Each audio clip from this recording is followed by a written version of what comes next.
നമുക്കിനി തിരുവനന്തപുരത്തേക്കൊന്ന് പോകാം. അവിടെ തീരദേശ പ്രദേശങ്ങളിൽ തെരുവുനായ ആക്രമണം രൂക്ഷമാണ്. 2 ദിവസമായി റിപ്പോർട്ട് ചെയ്തത് 24 തെരുവുനായ ആക്രമണമാണ്. പള്ളം, പുല്ലുവിള, കൊച്ചപ്പള്ളി അടക്കമുള്ള പ്രദേശങ്ങളിലാണ് നിരവധി കേസുകൾ ഇതുപോലെ റിപ്പോർട്ട് ചെയ്തിരിക്കുന്നത്. തമിഴ്നാട്ടിൽ നിന്നും വ്യാപകമായി നായ്ക്കളെ കടത്തിക്കൊണ്ടുവന്ന തീരപ്രദേശങ്ങളെ തുറന്നുവിടുന്നതാണ് പ്രശ്നം രൂക്ഷമാക്കാൻ ഇടയാക്കിയതെന്നാണ് മത്സ്യത്തൊഴിലാളികൾ പറയുന്നത്. ആദ്യം നമുക്ക് അവരുടെ പ്രതികരണങ്ങൾ. വീട്ടിലിരിക്കുന്ന മക്കളെയാണ് കടിച്ചെടുത്തോണ്ട് പോണത്. കൊച്ചു കുട്ടികളെയാണ് അത് വീട്ടിൽ കയറിയാണ് കടിക്കുന്നത്. ഇതിന് മരം എന്തറിയാ, ഞങ്ങൾ എന്തറിയാ, ഞങ്ങൾക്ക് ഇറങ്ങാൻ പേടിയാണ്. വയസ്സെന്ന ഞങ്ങൾ എത്രയോട്ട് ഓടും പട്ടിയെ കണ്ട് ചുമ്മാ ഇരുന്ന് കളിച്ചോണ്ടിരുന്ന ഒരു ചേച്ചിയാണ് ഇന്നലെ കടിച്ച് 6 മണിക്ക് അങ്ങ് കൊണ്ടുപോകുന്നത്. കൂടുതലും പട്ടി കടിച്ചതല്ല, അങ്ങ് പുതിയ പള്ളം തന്നെ അറ്റത്തുനിന്നാണ്.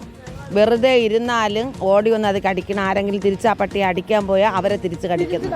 വീട്ടിൻ്റെ അകത്ത് കയറിയാണ് കടിക്കുന്നത്. ഇന്നലെ വെറുതെ വൈകുന്നേരം കളിച്ചുകൊണ്ടിരുന്ന ഒരു ചേച്ചിയാണ് കൈയോടെ പിടിച്ച് കടിച്ച് ഇതെടുത്തത്. പട്ടികൾ ഇവിടെ കൊണ്ടിറക്കുന്നുണ്ടോ? തമിഴ്നാട്ടിൽ കൊണ്ടിറക്കണത് അവിടെ സ്ഥലങ്ങളിൽ. അരുൺ സോളമനാണ് വിവരങ്ങളുമായി ചേരുന്നത്. അരുൺ, 2 ദിവസത്തിനിടെ തന്നെ എത്രയധികം തെരുവുനായ ആക്രമണമാണ് റിപ്പോർട്ട് ചെയ്യുന്നത്.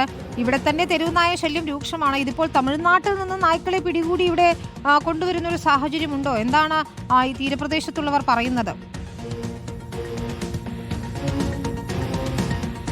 വിനീത, തെക്കൻ അതിർത്തി പ്രദേശത്തോട് ചേർന്നുള്ള ഈ പ്രദേശങ്ങളാണ് പള്ളം, പുല്ലുവിള അടക്കമുള്ള, കൊച്ചുപള്ളി അടക്കമുള്ള തീരപ്രദേശങ്ങൾ.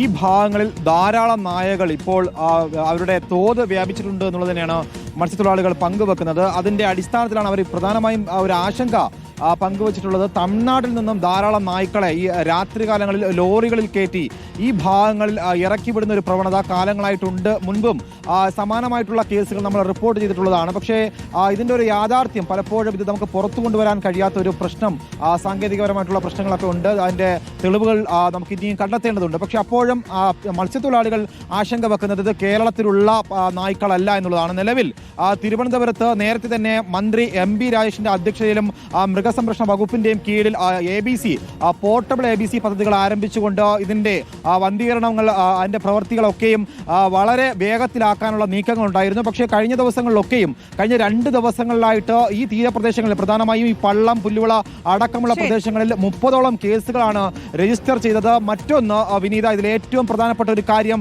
നമ്മുടെ പ്രാഥമിക ആരോഗ്യ കേന്ദ്രങ്ങളിലോ താലൂക്ക് ആശുപത്രികളിലോ ഇപ്പോൾ വാക്സിന്റെ ഒരു അപര്യാപ്തതയുണ്ട്. ഇവരെല്ലാം തിരുവനന്തപുരത്തെ ജില്ലാ ആശുപത്രികളിലാണ് അഭയം പ്രാപിച്ചത്. അങ്ങനെ വലിയ പ്രതിസന്ധിയാണ് തീരപ്രദേശത്തിലെ ജനങ്ങൾ നേരിടുന്നത്. വലിയ ആശങ്കയോടുകൂടിയാണ് അവർ കഴിയുന്നത്. വിനീത, ശരി.